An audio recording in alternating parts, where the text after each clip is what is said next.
Coming up on another BADaptation episode of That Was a Show?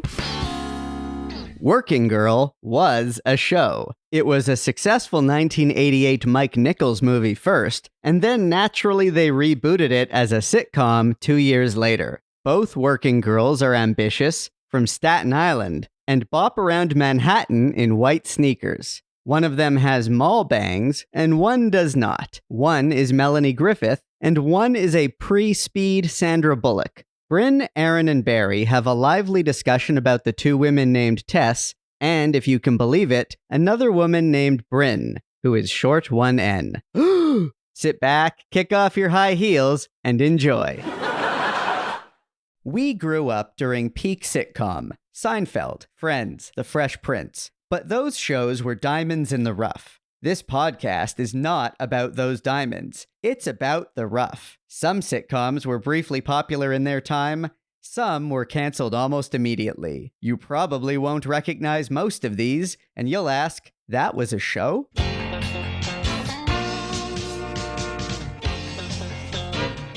That was a show? The podcast about failed or forgotten sitcoms from the 80s and 90s, starring Brynn Byrne, Aaron Yeger, and Andrew Helmer as Barry. A Radio Gizmo production.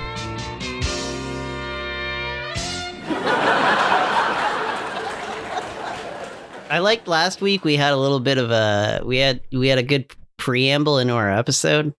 I got a preamble for us. All right. I think it's moderately exciting to announce to listeners that we now have our wonderful new website up and live. Oh, yeah, we do. We have a shiny new website. Yep. You can go to thatwasashow.com.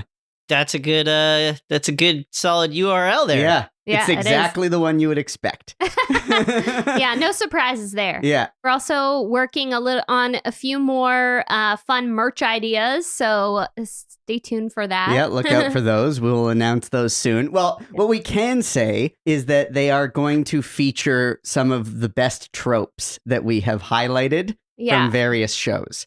And we'll announce soon what that's going to look like, but it'll be fun. I will be wearing one. They can't see you. It's a podcast. Barry coming in with the logic. Coming in hot with the logic. So how you doing, Barry? I'm doing good. How are you guys doing? Yeah.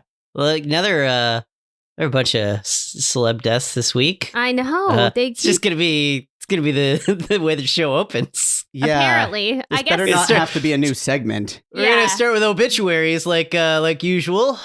Louis Anderson and Meatloaf. It's a weird time. I feel like it's a weird, sad time for that. Louis Anderson, I've never watched Baskets, but I hear it was incredible. I'd heard good things. Yep. Yeah. He won. He was winning awards for that. Yeah. Yeah, and I started listening to an episode of the WTF podcast that features I guess it's a re-release of an interview with Louis Anderson from probably from years ago. I didn't check what date it was recorded, but he's a really interesting guy, and he grew up with quite a lot of trauma in his childhood. But really translated that into a really unique comedy voice. So yeah, I feel like he had a reputation for being a very kind soul. Yeah, he seemed it. Very sensitive.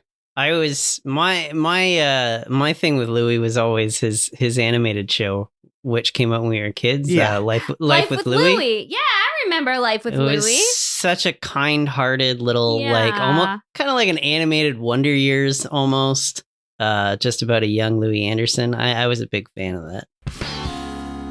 So we're continuing on with our BADaptations. That's right. Series, where we talk about a sitcom that was based on a very popular movie. So this one's a Bryn pick. Why don't you tell us about it? Yeah, so this week we're covering Working Girl, the sitcom. Working Girl premiered on NBC in April 1990 and was canceled by the end of July 1990. It was canceled after 8 episodes aired, but 12 were produced. The sitcom was loosely based on the very popular and iconic Mike Nichols film of the same name, which starred Melanie Griffith, Sigourney Weaver, and Harrison Ford. The main character in both the movie and the sitcom are working-class secretaries from Staten Island named Tess McGill, who pursue moving up the corporate ladder. Melanie Griffith plays Tess in the movie, while in the sitcom, Tess is played by a young Sandra Bullock. It's only a few of these superficial details that are actually the same. It is very much its own story world. Working Girl, the sitcom, has a big cast of characters, including Tess's parents, her Staten Island friends, Sal and Lana, who is also a fellow secretary, Libby, another secretary, Bryn, Tess's snooty boss, Everett, a dopey, waspy fellow executive, and the list goes on. It's a very big cast. That's great. Yeah, for this episode, we watched the pilot and episode 8, which was the final episode that aired. So I basically picked it because Working Girl was a very successful and iconic movie from the 80s. It came out in 88. And, it was just one of those movies that really like hit the zeitgeist back then. I have like a special affinity, and I don't know why, but for movies that talk about women in the workplace during that era, like I really have a special nostalgia for this movie and 9 to 5. Like they really, for some reason, I think it's because I've like worked similar jobs. So much like 9 to 5, it was one of the first movies to pull the curtain back on young women working in the corporate world. There were a lot of things about that movie that really like hit with people back then. Namely, a lot of people flooding in from different boroughs of New York. In this case, it's Staten Island. Like the Staten Island ferry is shown, and it's like full of young women just like trying, like all bleary-eyed and trying to get to work. And it shows the kind of hustle bustle of everyone trying to get to their 9 to 5 jobs in Manhattan. And they're all wearing sneakers while carrying their high heels, and they change in their high heels at the desk, which was such a, poignant thing back in the day. But now I just look at that, I'm like, oh, that's very practical. And I'm sure I did that as well when I was in that kind of job. But yeah. In my office, they just have different shoes under their desks. Yeah, exactly. That's the move. You just have a pile of shoes. A pile of shoes. Yeah, like of dress shoes, like under your desk. And in the winter in Canada, it's especially right now, it's basically snowmageddon here in Toronto, Ontario. You're wearing your big Sorel boots, and you ditch them at the door in the office, and then you put on your shoes. Now, obviously, I don't have to deal with any of that because I'm in a work from home sitch. But I have like a lot of nostalgia toward that kind of that kind of reality. So the movie itself explored themes of, working class folks and versus the waspy and high-powered people of Wall Street. So it was kind of like a commentary on the classes, and whether someone from a working class background really could move up the corporate ladder. So the movie, it was a big deal. Like it was nominated for a bunch of Oscars, including like Best Picture, and Mike Nichols was nominated for Best Director. I have to say, in this rewatch, because Aaron and I rewatched the movie as well. I had never seen the movie before. Oh, actually, sorry, I rewatched. Aaron watched but we for watched the first it time. Together. I could see that is not a surprise. Yeah. I could see. Yeah, exactly. Aaron hasn't seen something. Yeah. And to be clear, that's not because of the subject matter. That's not because it's about women in the workplace. No, it's because Aaron hasn't seen anything. My level of, what would you call it? Like the degree to which I'm a successful cinephile for someone who works in film is not great. Yeah. It's very common poor for me to have not seen. I've still never seen Scarface. Oh boy. Oh, you're okay. That one. It's not great. That you can leave that. All of Michelle Pfeiffer's looks. That's like one reason to watch it, because she's so glamorous. And if you want to hear the song, push it to the limit like 20 times. I do. I kind of do. Maybe we'll watch it tonight. I also Aaron. have a lot of nostalgia for movies from the sort of mid to late 80s, probably because those were coming out right as I was around 4 or 5 years old, like right when I was old enough to start forming long-term memories. So like the world I was born into is the look of Scarface is like early. No, I'm talking working girl. Yeah. I'm not talking. Okay. Next week we can watch Scarface before we watch Scarface the sitcom. short-lived sitcom. Could you imagine? Oh boy. I mean, that could be made now, maybe, but Although there have probably been sitcoms that have done Scarface parody episodes. Yeah. Like I mean, assume a lot of animated comedies and I feel like Always Sunny. I mean, I know they did an expanded Serpico one. Oh boy. So yeah. So anyway, where I was going with that is we rewatched it and I could really see Mike Nichols' style of directing like popping out big time. Like it seemed like he intended for this to be like the Graduate of the 80s era. Like he's sort of this filmmaker that really wants to capture a time and place, like, and young people feeling alienated, and I don't know. It's interesting, and that it does. It captures a time and place, if nothing else. It does. It is very much a time capsule. And I feel like Working Girl, the sitcom, it is very, it's a couple of years after, so it comes out in 90. So it feels like maybe they're trying to bring it more to an evergreen place. Like, I feel like the movie was very, very 80s. And I feel like the sitcom, they're trying to make it a little bit more like timeless, if that makes sense. the sitcom is definitely a more palatable version of all of this. Oh, like this totally. it is a lot safer with the material. So yeah, making it just a generic anytime, any city, any office, that kind of goes in line they with do what this feels preserve like. the Staten Island ferry in Yeah. the Yep. opening. Yeah. So basically. And the accent. And the Exactly, accent. the accent. So the things that are the same are like, the opening theme has Sandra Bullock basically doing everything that is done in the opening of the movie, where, you see her get up and go to work on the Staten Island ferry, and she arrives in Manhattan, and she's like with a huge crowd of people hustling and bustling, and she's in her sneakers and her white socks, and, she gets up to her office. And it's funny because another similarity is that at the end of Working Girl, the movie, she ends up working at a company called Trask Industries, but then she starts working at the company that she works for in the sitcom is also called Trask Industries, but it's completely separated from the plot of the movie. Yeah, because in the movie, her getting the job as a junior executive at Trask is the climax, or like the ending of the movie. That's the big payoff. Spoiler alert. Whereas in this sitcom, she's at Trask as a secretary and wants to move up. According to the dialogue, she's been there as a secretary for 6 years. 6 years, yeah. Yeah. So there's all that. Yeah, like, it's not a League of Their Own. It's not a sequel. It's a reboot. Yeah, it's basically like they've taken the same themes and they've turned it into a sitcom.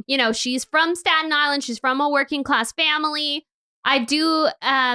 They also use the song "Let the River Run" as the theme song, which was heavily featured in the movie, which is a Carly Simon song. But in the sitcom, they of course can't get Carly Simon to perform it, so they have another vocalist. Well, the licensing fee would have probably been huge. So it's the same song, but it's without. So it's basically like the off-brand version of the movie, in a sense. But it's very much a sitcom. It's got the same kind of formula as a sitcom. I was also very intrigued that one of the characters was named Bryn, because I don't get that often. Even though she's the antagonist. Oh well, okay. So here's it's one N. Yeah, it's only one N. I've got the double N going on. But this is only the second time I've seen something with a character named Bryn. The other time was in the movie Bridesmaids, and both times it's an antagonist. I have to say, it's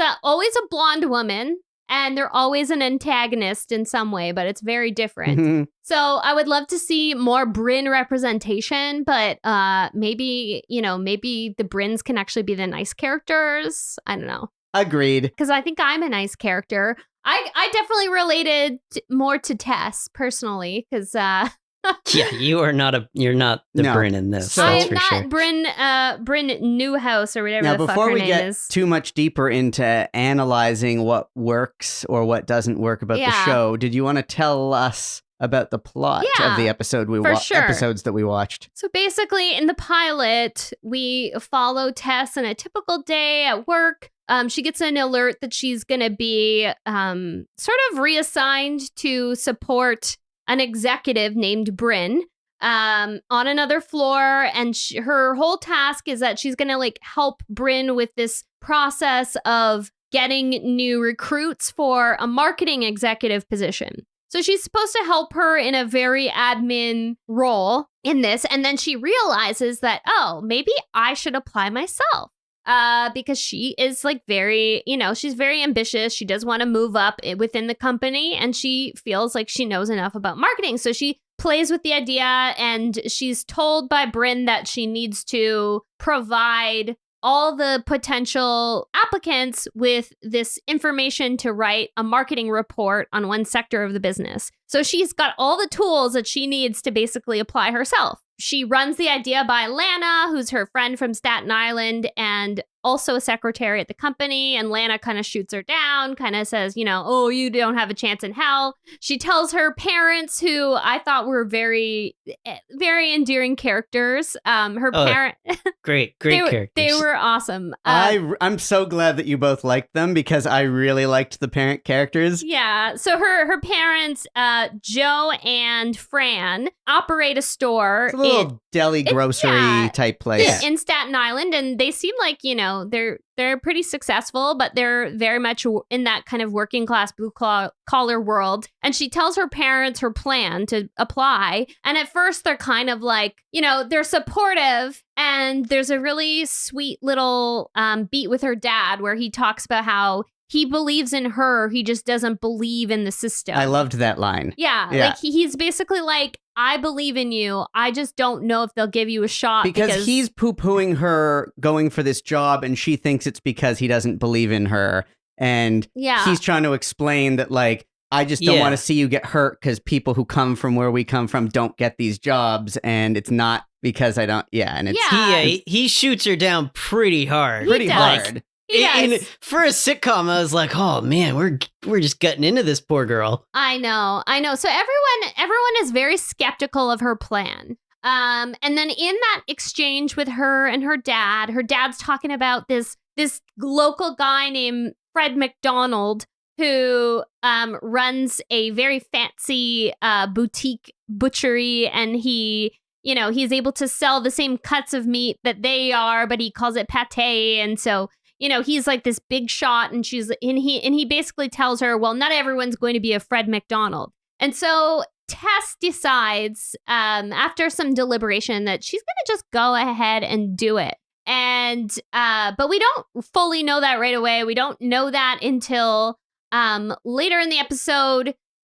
Bryn is like very excited. She's like, oh, I found the perfect candidate for this job. It's this guy, Fred McDonald.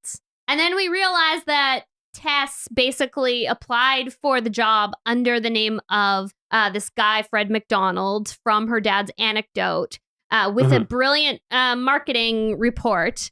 And but you're forgetting that she submits the report herself, right? And they won't even look. Her boss, Bryn, says she has no chance in hell, because she doesn't have an MBA. So basically, her parents were sort of proven right in one beat, in that Bryn turns her nose up at. It's weird saying my own name.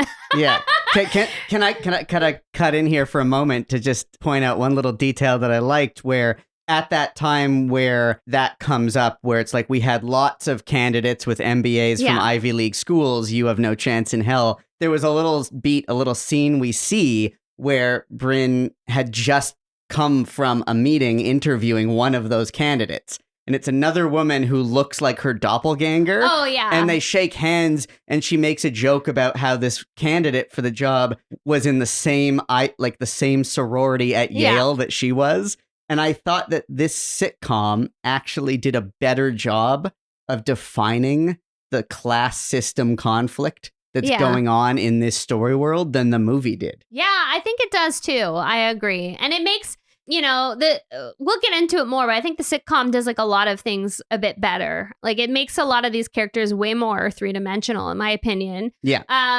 But yeah, basically she scams her way in because Bryn isn't willing to read her report, and she submits a report as Fred McDonald.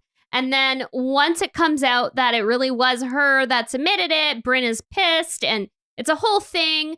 But AJ, the Trask, the big head honcho, has already read the report. He loves it, and it's all gonna come to a head.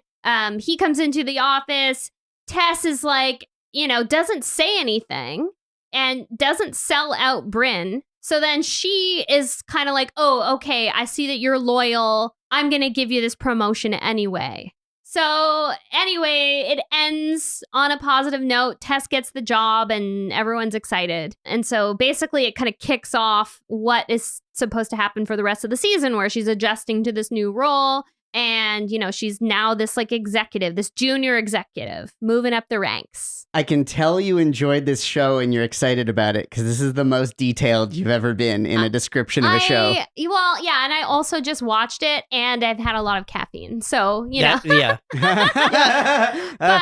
I would say that I also liked it, so I'm excited to talk about it. I'm not going to bury the lead on this either. I thoroughly enjoyed this show, and the couple of things that I was a little concerned with or thought might not work based on watching the pilot, after I watched episode 8, I was like, oh no, this totally makes sense. And I have a kind of closing thought that I'll add near the end, but any questions I had about where they were going with this after episode 1 were kind of answered by the time we watched episode 8. And I was like, okay, they thought about this. They actually, like you said before, this isn't like a sequel or directly connected to the movie. It's a reboot. It's inspired by the same character and story world, but it's its own thing. They clearly did make choices where they thought about it. What is the way that this story translates best to a sitcom? Which really distinguishes it, I think, from the one we did. For anyone listening who listened to our previous episode about A League of Their Own, where our conclusion was that was attempting to be a sequel to the movie, and many of the ways they tried to wedge it in there to pick up where the movie left off didn't work. Yeah, literally the only character who is the same but isn't the same is Tess. Everyone else is brand new. Everyone else is just a brand new, it can stand on its own, I would say. That's the thing. It's under completely the brand of Working Girl, but it is, could completely stand on its own. Yeah, it's a MASH scenario where it's its own thing. It's its own telling of a story, but it's a different story. I mean, in this one, her deceit is very quick. She puts her the wrong, or in this case, a clearly white man's name on a thing, and she gets a job. In the movie, she pretends to be her boss, basically. Yeah. Right. So I also thought that in this one, again, this is, you guys just watched it. It's been a few years since I've seen the movie, but from all my recollections of the movie is Sigourney Weaver's character, her boss, is terrible. She's an outright villain, whereas Nana Visitor's Bryn is not. She is antagonistic and generally is not in the right, but she's not necessarily being vindictive about it. Good point. And that's what I really appreciated is that she's an antagonist, but you can tell there's cracks, and you can tell that as the show developed, probably the women were gonna bond over things, and she wasn't gonna betray her like Sigourney Weaver's character in the movie. Well, she wasn't spiteful. Yes, exactly. She realized kind of in that pilot, she's still an antagonist, but at the end of the pilot, you can see that she realizes that she made an error in judgment. She is able to admit her fault in that situation. I think a lesser show would have taken the power out of Bryn's hands and Yes. had the big boss man hire Tess, Very good point. as A opposed to this, replacement, yeah. where the boss guy goes, because they're talking about who to hire, and he Yeah. goes, well, it's your decision, Yeah. and like doesn't get involved. Yeah. And then she does choose to pick her because she's like, well, it's the right thing to do. I and have it's to her. say- yeah. And because she didn't opt to throw Bryn under the Sure, bus sure, in that sure. moment, so they gained kind of a mutual respect in a sense. And you know Yeah. what I think all of this points to, guys? A female writer. I think it was a dude, though, wasn't it? no, like this. So, well, okay. Well, the show was created by Kimberly Hill and what's the guy? There is like Is it Lonnie something? I'm She just is- making it up. But I feel like it was Lonnie something. Right. You're right. The movie So- was written by a guy. yeah, the movie was. That's my point. Oh, and you can tell. Yeah. No, like so the show is written by Kimberly Hill and Tom Patchett is the other like co-creator. But you Sure. can Lonnie to his friends. yeah, apparently. But yeah, you can tell because these women are all three-dimensional and they're not Yeah. pitted against each other. And, in the movie, Sigourney Weaver's character is like cartoonishly like evil. Yeah. Yeah. Like yeah. she's cartoonishly duplicitous, which is a very toxic thing that was happening in the 80s where women that were high-powered executives were the villains. Like, because Mhm. while they wanted to show women in the workplace, they also wanted to demonize a lot of them. Because, like, think about Fatal Attraction. That's like a much-cited Yeah. movie where it was like a reaction against women in the corporate world. Like, people were mad that so many women were Yeah, succeeding. well, what we see in this show is that the Bryn character is an elitist who Yes. comes from this very elite upbringing, and she does, to some degree, recognize by the end of the episode that as a result, she had a blind spot to seeing that, the actual potential in Tess. in Tess, Mhm. and so the show speaks to that class difference between them and the fact that they're each coming from their own separate bubbles. But the Bryn character isn't malevolent; she just has a blind spot. Yeah. So Nick, sorry, I'm laughing every time we just say the Bryn character. Yeah. I know I know. so weird. It's so weird. But yeah, another thing that I really loved was just like how three-dimensional all the women were, and like particularly the other women that were secretaries. I knew you were gonna Yeah. bring this up. I'm glad So you brought that up. Lana is like not an ambitious person, really. Lana is gonna, presumably be like she's content, like working, in the steno pool. She's like that's her deal, but she like has a lot going on outside of work. Like she has a very active social life. She has a lot, she's got a lot going on. Like that is just her She deal. seems mostly happy too. Yes, Yeah, exactly. and she's not necessarily interested in finance per se, Yeah, whereas Tess she's just like, I is have a interested job, in I that. pay my bills, I work hard, but this Yeah. is, that's where it ends. And then there's also Edie, who I really liked as well. Mhm. She like had all the best one-liners, but her plot, which we didn't get to see in either of these episodes, Yeah. unfortunately, it was apparently she's a musician. Oh, interesting. So her character had a whole nother life outside of the office. So because we didn't watch any other episodes, we didn't really get to see that. But I was reading up about the show, and this was Yeah. like her, she was like, had this whole thing how she was always just she was Tess's temporary receptionist, but she, really has this like gig as a musician. So to me, it's like, oh no, these characters are very, very fleshed out. Like they're, whereas I found in the movie, a lot of them are like very kind of homogenous. Like they were just like, all the secretaries were They're one way. archetypes. Yes. Yeah, they're archetypes. Yeah. Yeah. But they're all like one way. And then, all the corporate ladies are all another way. There's like no variation. Mhm. There's no life outside of there. And like, I really like her mom, Fran. Like she's just. Yeah. Oh, and yeah. we'll talk more about that for episode 8 when we get into that one, Yeah, because we'll her get mom's into got a it. subplot. I also really liked the spinach salad moment and That is good. the Yeah. Libby character and that whole thing Yeah. where. Oh, sorry. I called her Edie. I meant Libby. The actor's name is Edie. Oh, okay. So we're talking about the same I meant person. Libby. Libby was the she's- best. She's great because she's like a Joan Holloway with the edges sanded off, where she's trying to help Exactly. help her fellow. Yeah. Yeah. Well, the Yeah. spinach salad scene is where Tess is finally getting her chance, where she's going to try to slip into Bryn's office and present her own sort of application as a candidate. But meanwhile, Bryn's saying, I need you to go down to the store and get me a spinach salad for lunch, because it's like her secretary. And so she's on the spot like, well, I want to go in and present my application, but I can't do that while simultaneously getting her lunch. Yeah. And then Libby jumps in and like gets the attention of everyone in the room. Who's got a spinach salad? Immediately snatches one out of someone's hand, and they're just like, here, this is yours, take this. Libby was a problem solver. Yeah.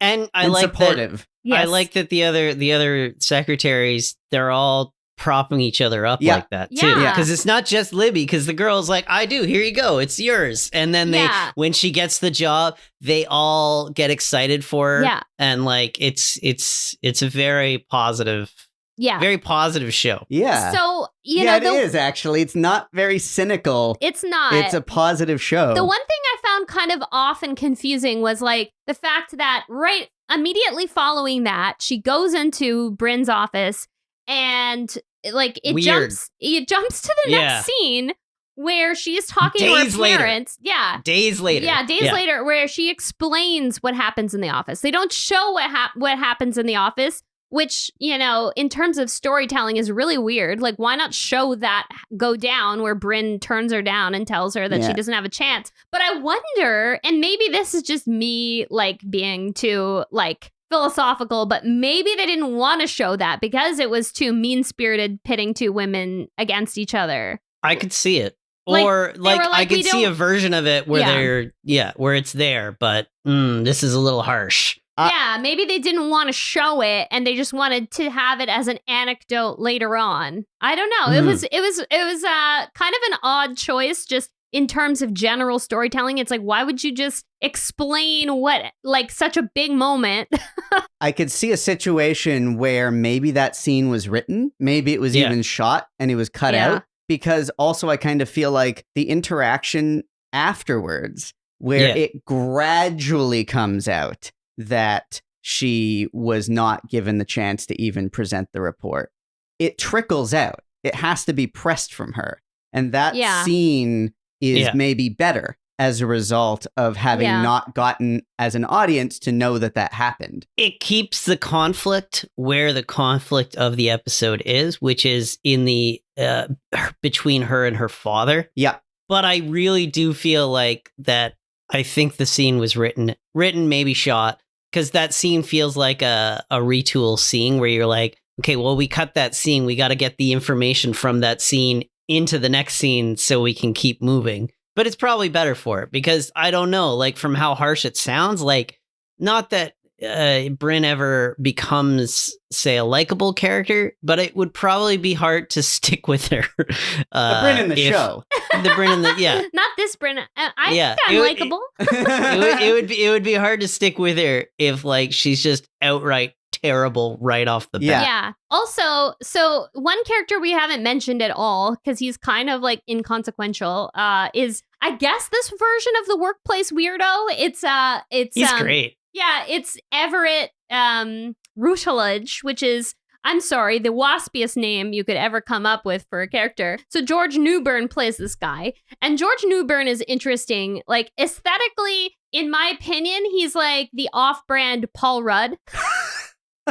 Yeah, a little bit. Without the, like, you know, he's also charming, but he doesn't quite have the sparkle and the kind of. Yeah, he's a poor man's Rudd or a poor man. Okay, I was thinking a poor man's Riser, like a Paul Reiser. The first scene where they introduced him in the pilot, he seemed to be maybe a little bit of a skis or a little bit of a pompous guy. Like, I don't know, there was a tone in the very beginning when they introduced his character where he seemed more like one of the guys in the movie. Like, if you recall the opening scene of the movie, where it was like, oh no, because that's the kind of character where in a feature film, if the character's not supposed to be likable, like, fine, okay, they play their role, that's their point. But in a sitcom, I'm like, I'm not going to be able to put up with this guy. But he doesn't go that way. And then you realize, like, upon watching further, no, he's kind of like this weird, dumb. Yeah. He's also kind of self-aware of the fact that he failed up into this job.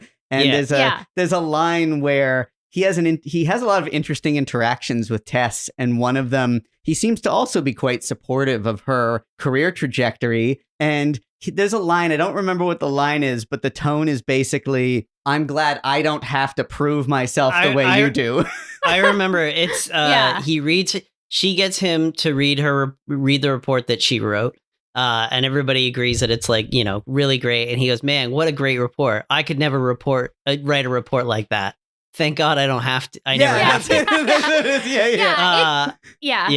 It's great. It just shows that it shows the men in this show they're never punching down on the women. There's never the men are the butt of the joke in this show usually. Yeah. And he also is a great comment on exactly that. He's privilege personified. Yeah, right? Exactly. Yep. Like, he clearly went to an Ivy League school and is from a WASPy background. Yeah. And that's why he's in the position that he's in. He's not... And he knows it. And it's, but he's not an asshole. Like, he's just kind of this doofus who's there. He's just a nice guy who's... And, I wonder if they were intending there to be like a will there, won't they? I don't know. Maybe he was too goofy for that, but... I think he's too goofy. Yeah. I think, Or neither of the male guys in this are, I think, intended to be love interests. So basically, which is a huge win, by the way, because I was afraid when they introduced both characters that they would be will they or won't they characters. And by episode 8, I'm like, I don't think they are, and I don't think this show has one. And I'm like, thank God, finally. Yeah. So Anthony Tyler Quinn, aka Jonathan Turner. Plays Sal, who's one of Tess's friends from Staten Island. He's basically got this big crush on her, and it's not the best because he's basically doing that thing that's like a trope from the 90s where he's just trying to wear her down. Like, he's just constantly asking her out and trying to pursue a relationship, and she's not interested, but he's always hanging around and trying to, but apparently he's like supposed he's aware to be, of it. Yeah, he's aware that it's not happening. Yeah.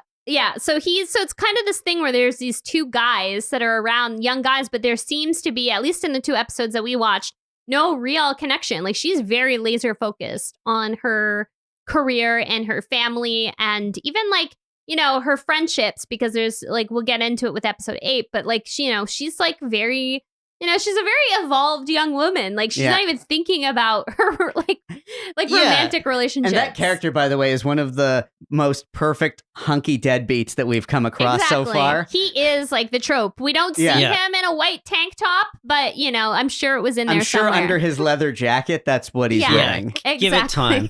Give it time. He works, I think, as a really good comment on like that trope, because like even like their opening exchange is like, hey, you want to go out this weekend? And she's like, hey, how long have we known each other? And he's like, oh, since 8th grade. How long you been asking me that? Since 8th grade. 3 times a week since 8th grade. I don't know. I'm just guessing maybe 2,000 times. And she's like, and what have I said every time? And he's like, no. And he's like, and she's like, yeah, exactly. He goes, yeah, but I really thought I was wearing you down with those last 400 He literally times. Says wearing down. Yeah. And that's why I think it's meant as a comment on that, because that's sort of the end of it. Yeah. That's the last time that really becomes part of it. And it just sort of ends up being like, he's just a joke and he's a doofus, you know, like he's enjoyable. That was a show. We'll be right back after these messages. Hey, honey, why haven't you eaten your toast? I don't know. I guess I'm just sick of this regular, boring peanut butter. Well, maybe it's time we make our meals an adventure. Whoa, what's this? Wonder nut butter? Try it. Wow, it's good. It's spiced, but not spicy. You're such a witty and precocious child. Spread the world with Wander Nut Butter's internationally inspired flavors. It's made with only peanuts, spices, and salt, and no added sugar. Try every flavor of Wander Nut Butters today. I don't know. That kid sounded a little old. Really? I thought it was pretty good casting. That commercial failed to mention that Wander is based right here in Toronto, Canada. Or that you can eat Wonder Nut Butters as a healthy snack, like, adding it to a smoothie. Also, there are 3 flavors available, inspired by spices from India, Morocco, or Thailand. I really liked the Moroccan peanut butter on toast with apricot or peach jam. I've tried Wander. It's delicious. It looked so enticing. These ads really work. You can even cook with it, like if you're making a soup or a sauce. We've been talking a really long time about this commercial. Yeah, wait, is this meta? Are we part of a commercial? Is Wander a sponsor if that was a show? All I know is that our listeners can get a 15% discount when they order Wander Nut Butters online at tastewander.com/twas. That's taste, WANDER.com/TWAS and use the coupon code TWAS15 at checkout. And you can follow them at taste.wander on Facebook, Instagram, and TikTok. What are you reading from? Where is that? You didn't answer any of my questions. So it seems like all 3 of us quite liked this show. Yeah. And I'm starting confident to in saying that. Yeah. I'm starting to realize after analyzing that character, as well as the guy at the office, what did he say his name is? The dopey guy, Everett. That these characters are kind of personifying those tropes and cliches in a way that seems purposeful. Yeah. And now I'm starting to wonder if this is the first show in a long time, not since Hi Honey I'm Home, that we've come across a show that A, all 3 of us liked, and B, seems to be maybe doing a satire on tropes that were common at the time. And is that the reason it was canceled? Very subtly. Subtly. Yeah, it's really subtle. It's way more subtle than Hi Honey, Hi Honey I'm Home. Hi Honey I'm Home is so high concept. This is not. Hi Honey I'm Home was very high concept, and it was very clear, like, we are here to take the piss out of this type of world, whereas this show's subtle, but it is starting to feel like maybe this show was one of those cases where it was canceled because some people weren't ready for that level of critique. I don't know. I mean, sure, maybe, but I feel like it's such a subtle show. Like, I feel like it is very much like your standard sitcom. Like, it is, I don't know why. Like, I feel like maybe Then why was it canceled? I don't know. Maybe because it's just a mid-season edition. A lot of things. Like, it could be anything. Like, maybe the audience didn't really care about, like, women in the workplace at the time. Well, that's what I mean.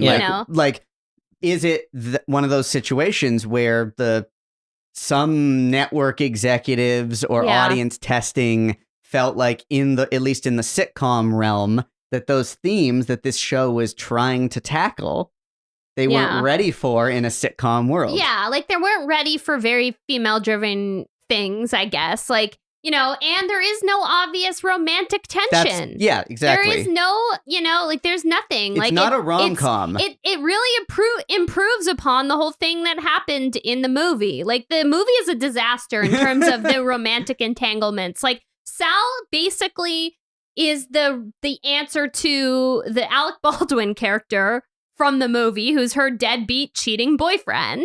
He's kind of like the Staten Island guy who's a Lothario, but she's not dating him and she's not interested. So maybe audiences in 1990 were kind of like not ready for a woman who is truly independent.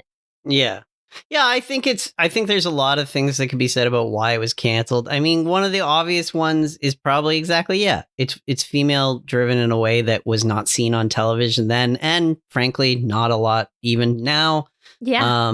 It's also movie adaptations, even though this is the series that we're doing, they fight uphill battles. Yeah. Networks think inevitable, they're sure hits, but MASH is the exception to the rule, right? Like, most of the time these shows come out and they are canceled almost immediately because somebody thinks it's an easy cash in, but they almost never work. There's a reason why you don't see it as much anymore, because eventually somebody was like, nobody ever watches these. So I think the fact that it was a working girl show, people were like, I saw the movie, kind of like League of Their Own. I saw the movie.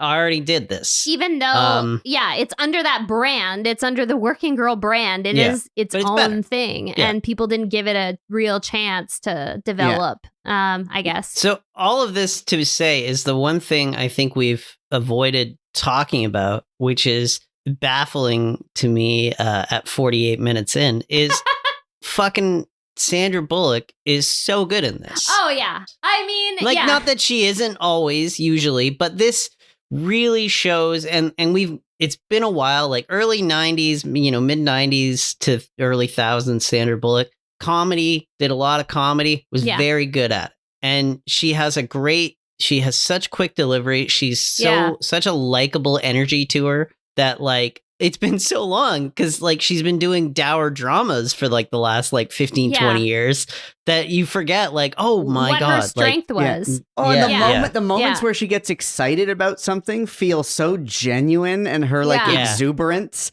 It's quite refreshing, actually, to see a sitcom character that is as, I don't even know what the word is, but, like, just appreciative of the little wins in the course of the story. Hot take, I don't know why she didn't become a huge star like someone like Jennifer Aniston did in Friends. No good reason. Like, I don't know. Based on the performance in this show, she should have become America's sweetheart at that time. Like, I'm very, it was Speed was 4 years later. Yeah, we'll get into it in the spin-off, but it's like she is incredible. Like, she is, like, very likable. She's very believable. Like, all of it is, like, great accent. Yeah, great accent. Exactly. She does the accent, and it's not in a way that's obnoxious. It's not overwrought. It's a sustainable level of just, it's there, but it's not a constant gag. Yeah. I guess we should talk about episode 8. Yes. Yeah. So episode 8, again, it was the last episode that they aired. Basically, the Cole's notes of it are, Tess is told that she needs to get a fancy corporate makeover in order to, start impressing the higher-ups and be involved in more meetings with them.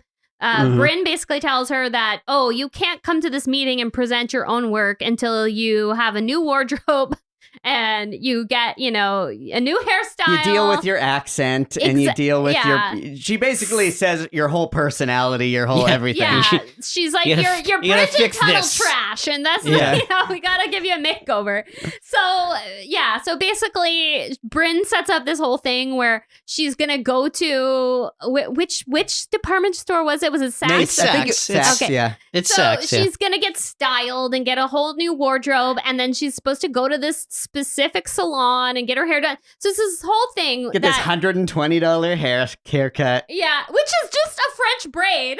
which I guess was a lot of money for a haircut in the 80s. Well, it wasn't even a haircut. She got her hair put in a French braid. Well, you're not gonna cut their star's hair. Yeah, but anyway, so basically, so she has to get this, like, makeover, which is a very tropey thing it's kind of the Pretty Woman thing where it's like, to be taken seriously, you have to have a certain look. And so she's tasked to do this, and at the same time, she's supposed to be hanging out with Lana and what's his name, Sal, and they're supposed to do a pool tournament, which I found really preposterous. They bring it up a lot, though, that this is what they do. They bring it up in the pilot, too, that they play billiards. It's so weird. Like, is that a thing? Like, where they wear matching jerseys? Like, the thing that Aaron and I laughed about was, like, what was the bowling alley set not available? We both noted, like, my note is I see they went with billiards as the blue collar sport instead of bowling. Let's put it this way: they went at it from a smart production standpoint. Why are people writing bowling alleys in when they would have to shoot on location? Because that is, as we have established, the iconic working class hobby. But I feel like this is the smart answer to that, where somebody is like, look, if we're going to do this all the time, we're going to have to shoot at a location. Or we just dress a pool table and then there you go. Well, but that's much also smarter. The smart thing is that, a lot of sitcoms would have a character who's on a bowling team, but never actually show bowling. Right. That's just a thing that happens off camera. So I really appreciated that they went with something they could show. Yeah. And I do want It was a fun scene. Yeah, and I do want to talk about the subplot involving her mom accidentally becoming a pool shark, which is amazing. So basically, so like Tess can't make it to the billiards tournament on time, and Lana's very mad at her. And so the main tension of the episode is that Lana feels that Tess has changed since her big promotion, and she's not making enough time for their friends.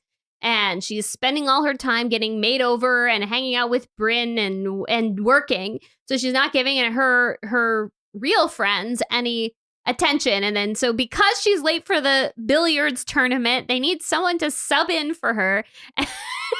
And they recruit Fran, who happens to be there with Joe.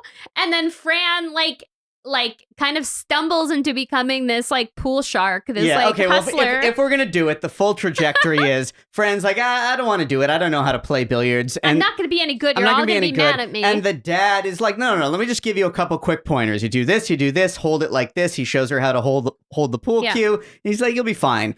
And instantly she sinks the first ball, and it turns out that she's just like this natural billiard prodigy. Yeah. And then it seems like that's just going to be like a one-off joke. But they carry it through. Not only do they carry it through the rest of that scene in the background while other conversations are happening, but meanwhile, she's just annihilating everyone else at the game. But they pick it up at the very end of the episode in a final button where she has now been hustling people at billiards on a nightly basis at that bar, coming home at midnight every day, just hustling people. And when the dad finds out that she's pulling in cash from this, he's like, all right, well, like we need to like up the stakes on this, and realizes that all the other guys there are now kind of onto it, that she's just going to win. So he's like, all right, we got to take this on the road and build her funny. Up as a pool shark. I like that they mentioned that she had watched The Color of Money 26 times that week. Oh my God. Oh, Yeah. that is a trope. That is a 90s trope. I don't know if it's necessarily a sitcom trope, but like pool like scams. Wasn't it? Well, Pool pool hustling. pool hustling was a trope. I can think of a few. Yeah, I can think of a few. And I feel like Friends had an It's episode a where they plot do it. in And so many sitcoms. I'll tell you the most memorable one that came to mind when I was watching it, which was Uncle Phil on Fresh Prince of Bel-Air. that's the one I'm thinking Will of. was getting hustled real bad and losing tons and tons of money and needed Uncle Phil it got to real come. dark, that one. Well, what happened was like he's afraid that these guys are going to get like violent or whatever if he doesn't pay up. So he ends up getting Uncle Phil to come down just to kind of rescue him and get him out of there. But Uncle Phil out hustles the other pool hustlers and just like destroys them because it turns out that he's like fantastic at pool. Yeah. And he's also like way smarter than them. So he like does a double hustle thing on them. Yeah. And it's like this awesome scene. But yeah, it's a trope. It's a huge It's a trope. 90s trope. But then as far as Tess is concerned, like Tess at one point is at this cocktail party hosted by Bryn and is around all of her kind of uppity corporate female friends, and they're like terrible. So it's kind of what I did like was that it kind of shows both those women and the Staten Island women gossiping. So like at different points. So it's kind of like they're both like the same but different. Yeah. But ultimately Tess realizes that she has to have more of a balance between her friends and her family and her work. I really liked, from a character standpoint, the beat they sort of hit towards the end of it, where Lana is talking to her about like, oh, you know, like you're not gonna be like them, you know, because we see, you know, she's been at this, you know, 8 episodes now, and we see in no way is she into this for the trappings of the job. She is really interested in the work. It's marketing, by the way. It's not finance in this one. She's in marketing, not finance. We should note that in the movie, if you haven't seen it, it's mergers and acquisitions, which is you know, a pretty, you know, sharkish high finance type of thing that would have been a pretty like late 80s thing to set in a world. She's very, very interested in the work. She's not so interested in the trappings that go with it. And they kind of hit a beat where Lana's like, well, you're going to be good at this job, but you're not going to play it the same way as they do. Like, you're not in this for prestige. You're in this because you like doing it.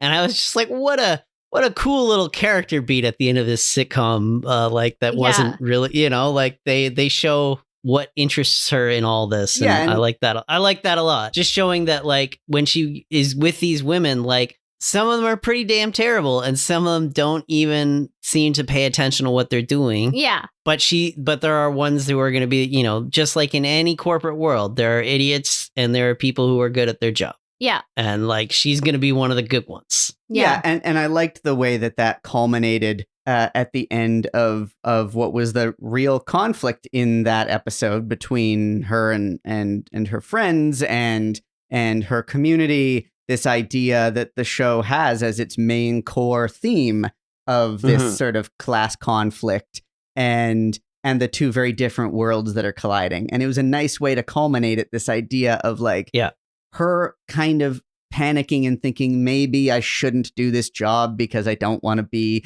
like, I don't want to sell out and leave behind everything that matters to me. The problem also is in that it was a really nice scene, that conversation between the two friends and that whole thing of like, okay, so you don't feel like you fit in at work, but now you don't feel like you fit in at home with your friends because we're all thinking that you're an elitist and calling you out for it. And that wasn't right for us to do. So now we're making you feel like you don't fit in anywhere. And she's like, maybe I shouldn't do this job. And she's like, no, you should, because you'll do it your way. Yeah. And that's what it's going to take to make that industry better, is people like you doing it your way. Yeah. Which is very true. And it still rings true today. Yeah. It rings very true. And it really rung true to me as somebody who works in finance, in not marketing, but in finance, in a way that, like, I find that Hollywood doesn't always understand, is that there are ways to find satisfaction outside of artistic pursuits. And you don't see it. Hollywood thinks that your dream is always going to be one thing. Yeah. And her finding the work interesting is something that really hit to me, because I'm 10 years into a career and I like to be funny and artistic. But then there are parts of my job where I'm like, I'm really interested in this kind of work and what I'm doing and all that. And I was like, really nice to see that for once on TV, that it's not just one thing. Like, and like, they show there's the sellout part of it, which everybody, is what everybody usually sees. But then there's the other part where there's satisfaction to it as well. No matter what you do, no matter what kind of work you do, the reality is you're going to have to sell out every once in a while. It just is what it is. Yeah. It's about finding the balance. Yeah. In late stage capitalism, we all have to sell out a little bit. No one is completely pure in anything that they do. Maybe that's a cynical thing to say. That's about as cynical as I'm willing to ever go. But it's true. So I didn't know that I'd be going into this conversation for this episode where all three of us would pretty much be on the same page with this. Yeah. But when I saw the pilot for this, I was initially a little concerned by the fact that they paid off her getting the promotion right away, because I was like, oh, I'm surprised that they wouldn't milk the idea of her trying to move up from secretary to junior executive over the course of, if not the whole series, at least the season, because the movie set me up to think that that's the goal. The movie set me up to think that the final payoff is her getting that job, because that's the payoff in the movie.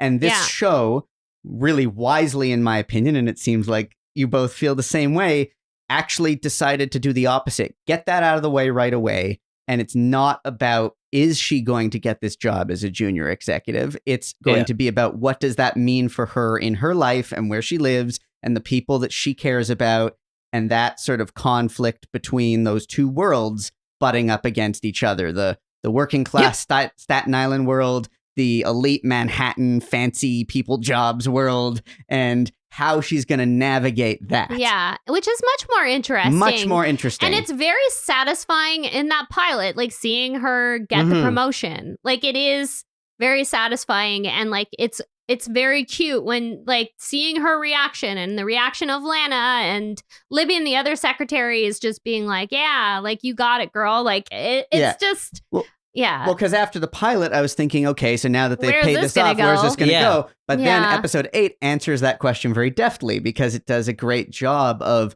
showing that, like as we just talked about, that conflict between her and her friends back home and what their assumptions are about what her new priorities are because she's climbing the ladder at this company and everything like that. And so it actually feels like, they thought this through and they landed on the best thematic approach to exploring this world in a way that does work quite well. And dare I say, much better than in the movie. Yeah. Yes. I mean, it's weird. I feel like the movie does have a place sort of in the zeitgeist, but like in terms of like positive depictions of like women in the workplace, this sitcom like far surpasses it because the film is both written and directed very much with the male gaze. And, Sure. you know, I mean, there are certain things that are talked about in the movie that are things worth talking about in terms of sexual harassment in the workplace. That is kind of explored in the movie. Whereas it's not in the sitcom, but maybe that would have been too risque for like a primetime sitcom. They would have handled it. They would have done it in some sort of way. For sure, they would have handled it at some point. But it's almost like in the movie, it's almost done in more of a salacious way. It's almost like, oh, it's just inevitable that I'm going to get chased. Like she literally says, chased around a desk. And it's like, oh boy, like that is, you know, rough. But it's darker. It's like meant to be darker in like the movie for sure. Whereas this sitcom is definitely lighter. It's more, it's less cynical. It's more of a, you know, palatable. Exactly. But it's also a tone that you're going to have in a multicam sitcom in 1990. Exactly. Yeah. Within the boundaries of that format, this show does actually put a decent amount of thought, it seems like, into the commentary, even if it's like in a more delicate touch. It's pretty clear about these points that it's making about how she's navigating this world and what she's up against. More, I feel like, than in just trying to think about other sitcoms from the time. I feel like it goes deeper than most other shows that I can think of from the time. Yeah. It takes its characters way more serious than most sitcoms at that time did. Yeah. Like the work is in them. The work is in the characters. It helps that, you know, we've only seen 2 episodes of this, and I still feel that both sides of her life were as developed as the other. Like I felt like whenever we went to Staten Island, it didn't feel like we were going to another show. It didn't feel like half-baked stuff. Like you understood what her life was like in Staten Island just as much as you understood what her life was like in New York. I have to say, I'm kind of sad that this wasn't more of a success. Yeah. Yeah. Well, we got more Sandy Bullock. We did. But this show could have really worked. It could have lasted. But you're right. She could have been a sitcom star. Like she could have been like, you know, oh, Working Girl ended, you know, after 9 seasons. Yeah. Oh, we got her on another show already. You know, like that kind of thing. She could have been like the highest paid sitcom actress, you know, not that, you know, I think she has an Academy Award, doesn't she? Yeah, she does. Yeah. For The Blind Side. Blindside, right. Also, I suspect that this show might pass the Bechdel test. Oh, yeah, absolutely. Which 100% it passes the Bechdel test. You would be very hard pressed to find another sitcom from any era, from any year period does. I think the movie does, but just barely. I was going to say, barely. They maybe? still work in, like, you know, talking about men a lot in that movie. I don't know if the movie we'd have to take some time to really analyze it and see. But this show, in multiple facets, it seems like it does. Yeah. Hey, Bryn, why don't you do 6 Degrees of Friends on this one, huh? All right. So were you wearing your leather jacket when you said, huh? I don't care. That's the one you're getting. That's the setup. Oh yeah, I'm not cutting that out. That's oh boy, we're using that. Yeah. So full disclosure, I went down a real rabbit hole with this 6 Degrees of Friends. You'll see why. Okay, so there's a bunch of connections. Like, I feel like this show and Sandra Bullock specifically could be a giant, like, spider web, or, you know, like, taking it in the corporate world, like a big org chart, like, connected to Friends. You know, she's at the top, and then there's like a million connections to Friends somehow. Yeah, so I'll just start with like a first random one. So Robin Schiff, who was one of the writers of Working Girl, wrote Romy and Michelle's high school reunion. Oh. Which starred one of my favorites, which starred Lisa Kudrow. And Lisa Kudrow was, of course, Phoebe Buffay on Friends. Boom, that's 2 degrees. Phoebe Buffay, right? Yeah. Okay, I'll end with Sandra Bullock's connection. So George Newbern, who played Everett Rutledge on Working Girl, had a reoccurring role on Friends. Oh, who did he play? So he played Danny, who was a neighbor. It was a late season thing. Like, so it was one of the later seasons. He was a neighbor of Rachel and Monica's. And Rachel had like this weird flirtation toward him. He was like, you know the episode where she lies about going to a regatta gala? No. Anyway, she's trying to impress him. And he's a very he's a weird character. Like, he's very unreceptive to her advances and very inscrutable. So she can't figure out whether he's into her. So he's in like 3 episodes. Nice. Yeah. Okay. Yeah. So that's another 1 degree. We'll go into Sandra Bullock now. So I went into this whole weird rabbit hole of exploring her very early movie credits. So her early movie credits really lent a lot of connection to Friends. So she was in the movie Love Potion number 9 alongside Tate Donovan. Hey! Tate Donovan was a recurring character on Friends. So Sorry, he's Jimmy Cooper. I just love anybody who connected to the OC. Sorry. Yeah, that's true. But yeah, so Tate Donovan played Joshua on Friends, which was like basically the guy that broke up Ross and Rachel, that one, like, for their one big breakup. I mean, he also had sex with the girl from the copy shop. Yeah. Oh. Well, Ross did. But he was like, that's why Ross was being an asshole and went and slept with Christina Pickles. Or is it Christina Pickles? No, it's Angela Featherstone. Christina Pickles is I think we're getting into the weeds on this one. We're getting into the weeds. Next, she was in a movie called When the Party's Over. Her co-star was Willie Garson, among many others, who was also in episodes of Friends. Sandra Bullock was also in a movie called The Thing Called Love, which was a Peter Bogdanovich film, and it was co-starring Dermot Mulroney. Dermot Mulroney was also a recurring character on Friends. Another guy that, like, Rachel was trying to date. That's about it. Good degrees. Good degrees. Good degrees. All right, Bryn, spinoff. All right. We'll start with Anthony Tyler Quinn, who played Sal. He's had a really long TV career since his time on Working Girl.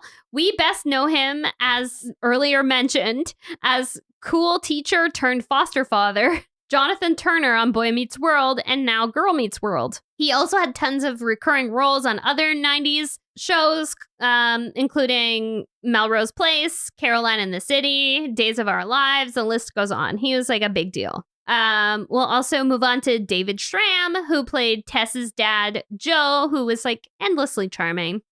Right after Working Girl, he played Roy Biggins, the airline owner on Wings for 7 seasons. So Wings reference, finally. Yeah. So he had a long run on Wings. Like, that was like his biggest like TV success. After Wings, he turned to the theater and he performed like solidly on Broadway and different regional productions until his death in March of 2020. Oh, wow. I'll also mention now Edie Bird and Judy Prescott, who played the fellow secretaries. Edie Bird played Libby and Judy Prescott played Lana. They both have a ton of IMDb credits as well. They were mostly very memorable guest stars on a variety of sitcoms and dramas throughout the years. Edie Bird sadly passed away in 99, but had like a very huge career until that point. Tom O'Rourke, who played AJ Trask, who we don't really see that often, but, you know, he popped in here and there. He was a TV veteran already. He had a ton of credits. One fun trivia thing that I just want to throw out there about him was that he was a recurring character on both Law & Order and Law & Order SVU, but he played 2 different characters.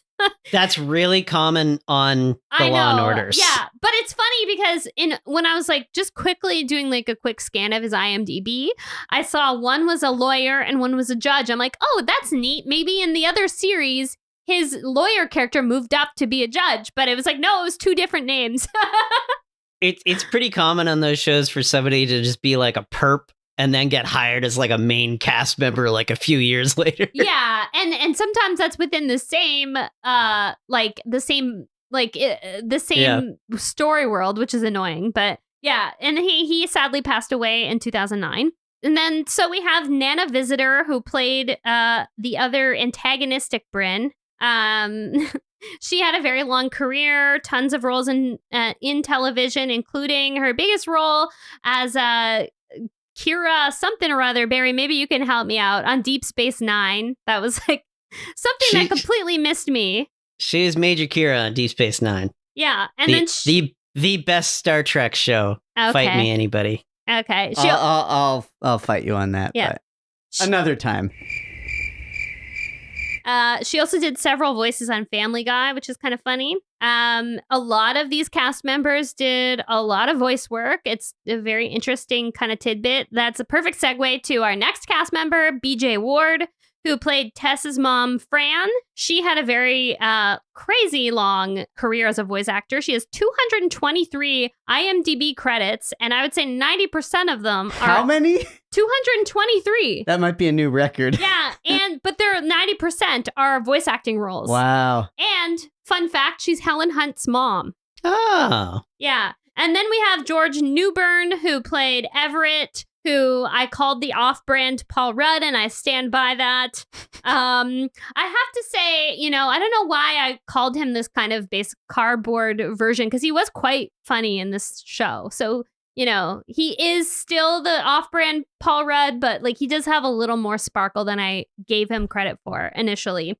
He's also done a ton of voice work, including voicing Superman more than once. Oh, right. Yeah. Sorry. Yeah, there it is. Yeah. Soon after Working Girl, he starred in Father of the Bride, the first movie, and then was in all the subsequent movies. So he plays Brian McKenzie, the guy. Oh, he's the husband. And I always associate him with that movie. Whenever I see that guy, I'm like, oh, it's the Father of the Bride guy. Yeah, he also had recurring roles on Designing Women, which was a big 90s hit. The show Bull, Providence, Reunion, which no one watched except me and Barry. Barry, maybe we should do a spin-off podcast about Reunion. We should. Yeah, he's also in Nip Tuck and Scandal. And then finally, you know, we've got Sandy Bullock, who, after Working Girl, I'm so intrigued by this 2-year gap, where basically she had nothing new of hers come out. So there's like, she had her stint on Working Girl in 90, and then it's kind of like, if you look at her IMDb, it's kind of like crickets. And then in 92, her first movie comes out, which was When the Party's Over. And then there was like a handful of other roles in similar type films. But in 94, Speed was released, which is considered her first iconic role. And then she became a massive star after that. And that girl from the bus. We watched, what's the Jerry Stiller line? I watched a very provocative movie on cable last night. It was called The Net, with that girl from the bus. Yeah. So she became like a huge star after Speed. And then, did she? Yeah. Everybody knows what happened after that. You know, she was like the queen of the 90s, basically. And then, you know, it's true, Barry. Like she really took a turn in her career later on. Like she's in a lot of dark stuff later on. So I don't know. It's she's I'd like had to an see. interesting I'd like to career. see her do some lighter fare again. Yeah, I would too. I'd like to see her be a little more, like This reminded me how much I like just really quick-witted Yeah. Sandy Sandra Bullock. She Bullock. really yeah. popped in this role. It was great. She did. I'll just quickly mention the two creators of the show. So Kimberly Hill, seems to have kind of left TV after the 90s. I did read about her that she went to divinity school and got a master's degree in at divinity school in Yale. So she really went a religious route in life, I think. And I kind of saw stuff online about her becoming a playwright. So I don't know, maybe, who knows? But all I can say is her TV legacy is quite strong because she had some interesting credits before this, working on Facts of Life and other shows like that. But I would say this is even though it technically wasn't a successful show, it is a really, she should be really proud of this show. I thought it was a really well written and really well conceived show. And very positive, a very, very positive messages to women, in the workplace or aspiring to be in the workplace. So, Kimberly Hill, if you're out there, you're not probably listening to this, but I just say kudos to you. You made a really great show. Agreed. Yeah. And her co-creator, Tom Patchett, fun fact, he also created Elf. And so was presumably working on Elf at the same time as this. They brought him into Elf this one up. Yeah, and then there was a cute dog.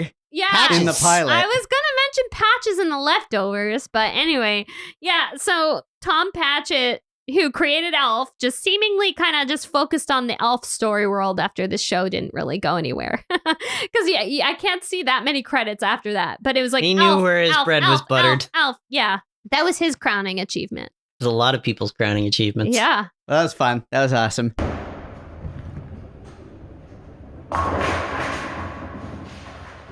Aaron, should we check in with Mr. Producer? I think that we should. Yeah, give him a call.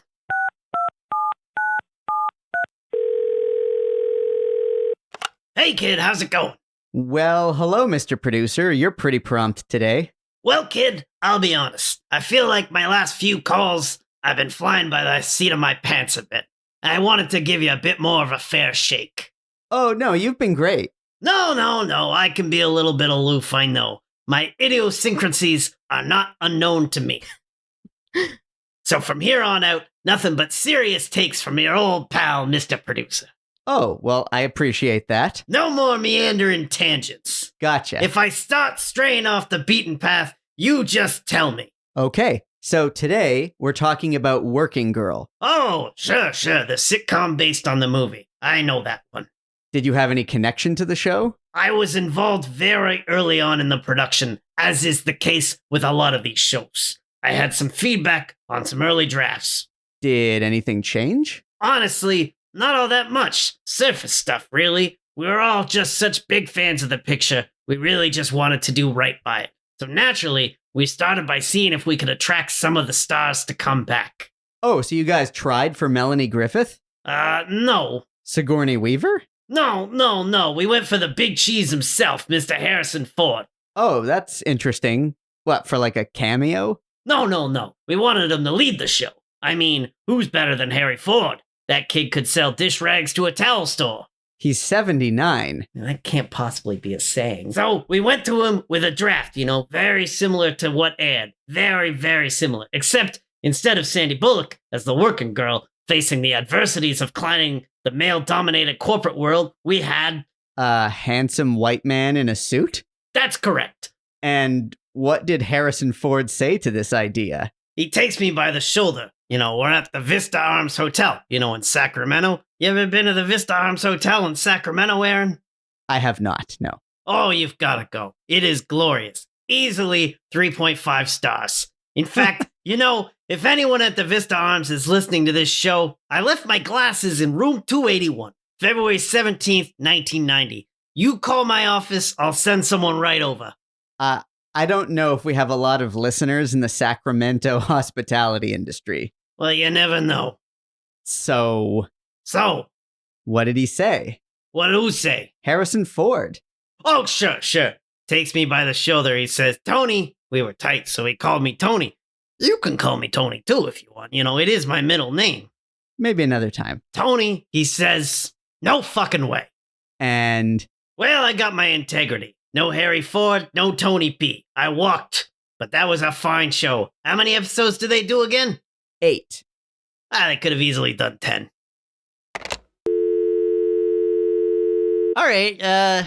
Well, I think we're at the end of another episode. Has anybody got any leftovers? I got a couple things. So one that is relevant and one that is a complete non sequitur. So Okay. the relevant one first. I thought it was an interesting comparison between the movie and the sitcom that in episode 8, the plot about her makeover. In the movie, she goes about trying to change her appearance and change her accent and all of that to try to fit in better. And in the sitcom, it's not her taking the initiative to do that. It's like a My Fair Lady scenario, I guess the Pygmalion thing, where they, from a top-down thing, they're like, no, you have to do this. We're going to do this to you. And when I first saw that, I thought, maybe the movie version of that is the better version, the idea that she's the one taking the initiative or she has the agency. But then by the end of it, I'm like, no, it's not because she is good enough just the way she is. It's better that she's not someone else is telling her she's shit. Because Exactly. she knows from within that she's fine just the way she is. Exactly. And the way that it pays off with the overall theme of the episode being that no, she doesn't need to change. And, she's having to put up with some of the things that are trappings of this job. But the fact that they're doing it to her and imposing this on her is the better way to go with the character. Yeah, I think it's a very deliberate screenwriting choice. Yeah. The other thing is, this is just coincidentally I happened to read because we were talking a lot about the Staten Island ferry. Here's a funny little news nugget. Oh, I know what you're going to say. I read this too. Pete Davidson and Colin Jost just went out and bought a decommissioned Staten Island ferry boat to turn it into a floating comedy club. Which is amazing. The boat is called the John F. Kennedy. They're both from Staten Island and took the ferry into Manhattan to work in comedy. They bought this ferry boat, and it was only $280,000, which seems very reasonable. That sounds very low. For a giant Staten Island ferry boat. Maybe it's just a shell. Maybe it needs a lot of work. Oh, yeah, but they're probably putting money into that. They're not going to have it move. My understanding is it's just going to be docked somewhere. It's basically a comedy barge. Yeah, and they're just going to turn it into a comedy club that'll just be permanently docked somewhere. That's fun. That's really fun. I'd go. They actually talked about it on SNL last night. The two of them. Oh, that's funny. On Weekend Update. Yeah, that's hilarious. Okay. So one of my leftovers is something that was already mentioned, that Patches the dog was cute. And this was from the opening scene of the pilot where Tess is asked to dog sit for one of her bosses. And I was like, I would have liked to have that task.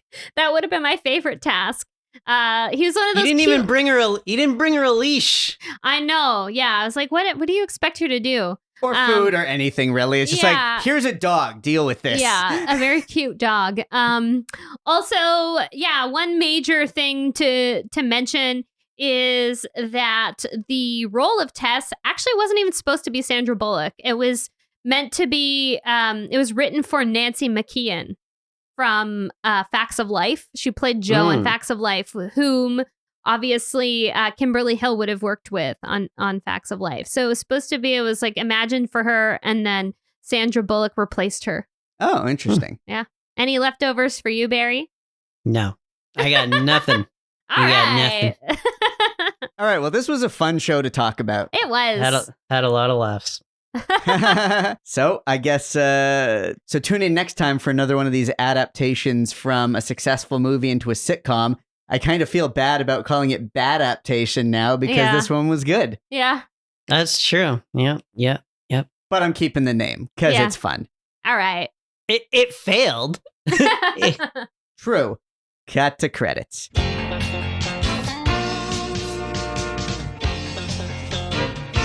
That Was a Show is created and hosted by Brynn Byrne, Andrew Barry Helmer, and myself, Aaron Yeger.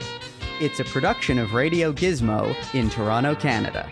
Subscribe, rate, review, and share. Follow us on Instagram and tell your friends about it.